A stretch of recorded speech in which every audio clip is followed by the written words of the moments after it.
आज हम करेंगे क्लास 10th का chapter light reflection and reflection. ये फिजिक्स का चैप्टर है। ये सबसे इजी चैप्टर में से एक है। इसमें से मैक्सिमम आता है फिजिक्स में से, इसी में से आता है, पेपर एग्जाम में जाएगा। तो सबसे पहले पढ़ेंगे हम लाइट। लाइट क्या होती है? लाइट होती है जो स्ट्रेट ट्रैवल करे, बिल्कुल स्ट्रेट, उसका पाथ होता है बिल्कुल स्ट्रेट ट्रैवल करती है। और जो लाइट की स्पीड होती है ना, वो वैक्यूम में होती है सबसे ज़्यादा। उसके बाद गैस, फिर लिक्विड, फिर सॉलिड। सॉलिड में सबसे कम होती है इसकी स्पीड। वैक्यूम का मतलब क्या होता है? वैक्यूम का मतलब होता है जो बिल्कुल खाली हो, कोई गैस ना हो। जैसे रूम है, हम रूम में से सारी गैस निकाल देंगे, सब कुछ निकाल देंगे, तो वैक्यूम हो जाएगा बिल्कुल खाली। तो उसमें स्पीड लाइट की बहुत ज़्यादा रहेगी, स्पीड सबसे ज़्यादा स्पीड रहेगी उस वैक्यूम में, ठीक है ना। तो अब हम पढ़ेंगे लाइट के पार्ट होते हैं रिफ्लेक्शन और रिफ्लेक्शन। तो रिफ्लेक्शन के बारे में पढ़ेंगे, लॉज ऑफ रिफ्लेक्शन। रिफ्लेक्शन के लॉज क्या होते हैं? तो सबसे पहले हम प्लेन मिरर बनाते हैं। ये प्लेन मिरर क्या हो जाएगा, जो हमारे घर में शीशा नहीं होता, मिरर होता है जिसमें हम अपना फेस देखते हैं, तो वो है। अब ये क्या है, पीछे क्या कर रहा हूँ मैं, ये कर रहा हूँ मैं, या तो एल्यूमिनियम होता है या फिर सिल्वर की कोटिंग कर देते हैं, कोटिंग जिससे कि भाई रिफ्लेक्शन ज़्यादा हो, इनके कारण ज़्यादा रिफ्लेक्शन हो जाएगा। देखो आपने मिरर के पीछे से वैसे होता है, कोटिंग सी करके रखते हैं या ब्लैक ब्लैक सा कर देते हैं। तो सबसे पहले क्या होगा, ये रेज आ रही है, कोई भी लाइट रेज आ रही है, ठीक है ना, इनको बोलते हैं इंसिडेंट रेज। आई आर से नोट कर देते हैं। और क्या बोलते हैं, इंसिडेंट रे। Incident ray. ये जो ये प्लेन में होता है ना, इसके परपेंडिकुलर बिल्कुल ऐसे, ये ऐसे ऐसे दिखा देते हैं इसको, बिल्कुल स्ट्रेट होता है। मेरी ड्राइंग थोड़ी सी खराब है, कॉम्प्रोमाइज कर लेना बच्चों। तो ये नॉर्मल बोलते हैं इसको, क्या बोलते हैं, नॉर्मल रेज। नॉर्मल रेज, इसको एनआर से डिनोट करते हैं। अब ये कोई एंगल बनाएगा, जैसे ये इस पॉइंट को बोलते हैं जहाँ पे टकराती है प्लेन में, इंसिडेंट पॉइंट। क्या बोलते हैं इसको, इंसिडेंट पॉइंट। इंसिडेंट पॉइंट, इस पॉइंट को फिर ये एक एंगल बना देते हैं नॉर्मल और इसके बीच में, इसको बोलते हैं इंसिडेंट एंगल। आई से डिनोट कर देते हैं इसको, इंसिडेंट एंगल हो गया हमारा। तो ये यहाँ से ना, जिस पॉइंट से इंसिडेंट पॉइंट होता है, तो वहीं से रिफ्लेक्शन हो जाएगी ऐसे। इसको क्या बोलते हैं, ये साइन का भी ध्यान रखना। बहुत बार ऐसा जाता है कि साइन बताओ, ये ऐसे जा रहे, तो यहाँ से स्टार्ट होती है नहीं और यहाँ से निकल के जाती है, ध्यान रखना इस चीज का। इसको क्या बोलते हैं, इसको बोलते हैं रिफ्लेक्टेड रेज।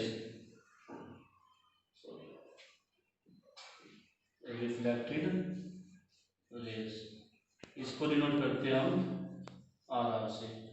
इसका एंगल हो गया हमारा एंगल आर, ठीक है ना। ये हमारा सिंपल डायग्राम होगा प्लेन मिरर पे। जो ये होता है ना, ये एंगल, ये नॉर्मल से यहाँ तक इंसिडेंट रेज तक, इसको बोलते हैं इंसिडेंट एंगल, इसको बोलते हैं रिफ्लेक्टेड एंगल। जो हमारा इंसिडेंट एंगल होता है ना, ये रिफ्लेक्टेड एंगल के इक्वल होता है। जैसे ये 30 होगा तो ये भी 30, ये 60 होगा तो ये भी 60, ये 90 तो ये भी 90, ये 90 तो होगा नहीं, ये 7 जो भी होगा ना वही होगा, सेम होते हैं। जैसे कि हो गया हमारा फर्स्ट लॉ, क्या हो गया, angle of incident equal to angle of reflection, angle I equal to angle R, ठीक है ना। दो लो होते हैं, साइड लो क्या हो जाएगा हमारा, इंसिडेंट रेज, नॉर्मल रेज, ये इंसिडेंट रेज होगी, नॉर्मल रेज होगी, रिफ्लेक्टेड रेज होगी, reflected rays, all lie on same plane. अभी प्लेन क्या होता है, ये प्लेन होता है हमारा, जैसे कि ये एक प्लेन है हमारा, ये एक सरफेस हो गया ना, प्लेन हो गया। जैसे ये रेज आई ना, निकल के रेज यहाँ टकराई, ये इसके बिल्कुल परपेंडिकुलर नॉर्मल ड्रॉ कर दिया हमने, और ये रिफ्लेक्ट होकर चलेगी। तो सारा काम इस प्लेन पे हो रहा है, इस नोटबुक पे हो रहा है, कहीं ऐसे इधर उधर नहीं हो रहा है, इसी से टकरा के बन रही है, जो भी बन रही है ना। तो इसलिए कहते हैं सेम प्लेन पे लाई करती है। इंसिडेंट रे, नॉर्मल रे एंड रिफ्लेक्टेड रे, वो लाई ऑन सेम प्लेन। तो ये सेम प्लेन हो गया, ये सेम प्लेन पे लाई कर रही है, या बोर्ड मान लो अगर प्लेन है, तो ये इंसिडेंट रे आई, ये नॉर्मल इसके बिल्कुल परपेंडिकुलर हो जाएगी ऐसे, बिल्कुल 90 डिग्री में, ये रिफ्लेक्ट हो जाएगी ऐसे, ठीक है ना। तो ये प्लेन हो गया सिंपल। ये दोनों लो इंपॉर्टेंट है, ठीक है। हाँ तो सब क्या करो, इसका है तो स्क्रीनशॉट ले लो, या इसको स्क्रीनशॉट ले लो इसका, ठीक है ना, अपने फोन में, क्योंकि अब मैं इसको रब करने वाला हूँ, एक बार स्क्रीनशॉट ले लो इसका। तो हम पढ़ेंगे image formation on plane mirror. जैसे हम मिरर के सामने खड़े होते हैं तो हमारी कैसी इमेज बनती है, क्या क्या होता है, उसके सारी चीज पढ़ेंगे। जैसे कि हो गया हमारा प्लेन मिरर, जो घर पे हमारा सिंपल शीशा होता है मिरर, ठीक है ना। तो हम ये खड़े, जैसे हम खड़े, ऑब्जेक्ट बोल देते हैं इसको, ठीक है ना, जो हम खड़े हैं इसको ऑब्जेक्ट बोल देते हैं। अभी जैसे हम खड़े तो सबसे पहले पॉइंट क्या होगा, हमारी इमेज बनेगी वर्चुअल। वर्चुअल का मीनिंग क्या होता है, इमेज बिहाइंड द मिरर, शीशे के पीछे बनेगी ना इमेज, मिरर के पीछे, इमेज बिहाइंड द मिरर।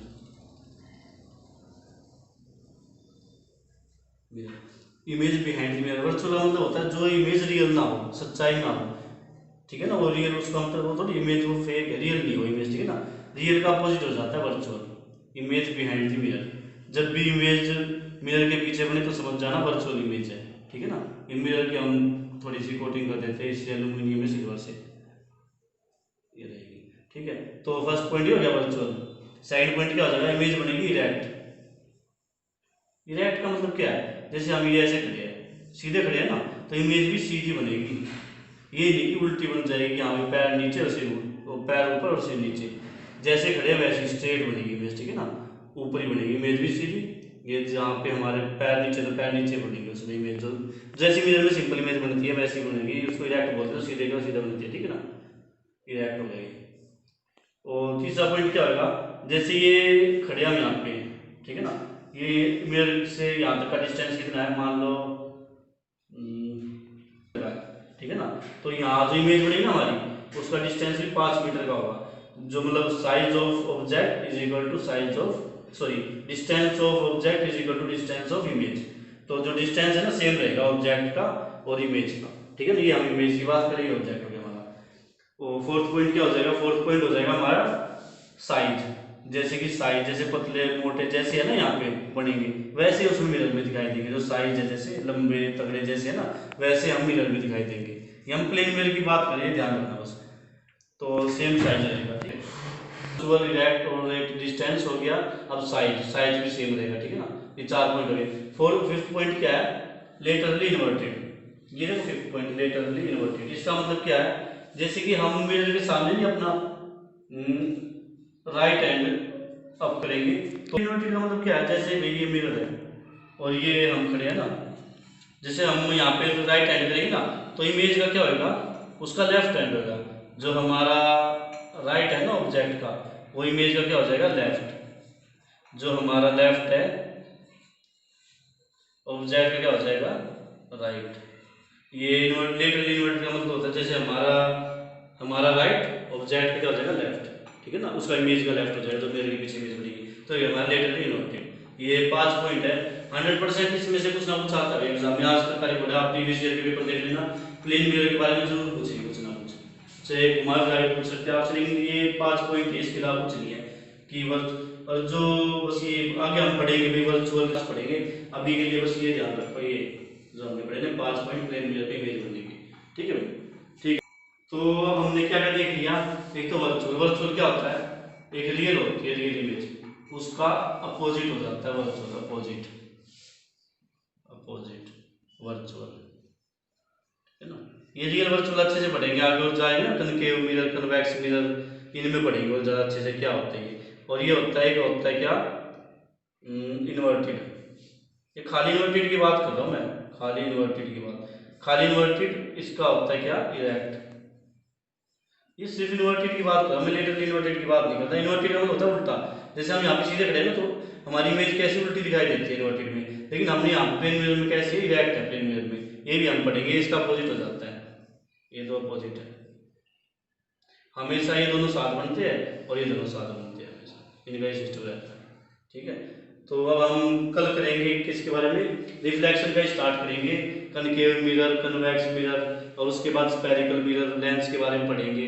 तो ये सारे टॉपिक करेंगे हम, रिफ्लेक्शन का कवर करके सारा, फिर उसके बाद पढ़ेंगे हम रिफ्लेक्शन के बारे में, फिर बस ये रिफ्लेक्शन उसके बाद हम न्यूमेरिकल ले लेंगे, सारे टू जेड जितने भी न्यूमेरिकल है ना उनकी क्लास ले लेंगे, ठीक है बच्चों, ठीक है।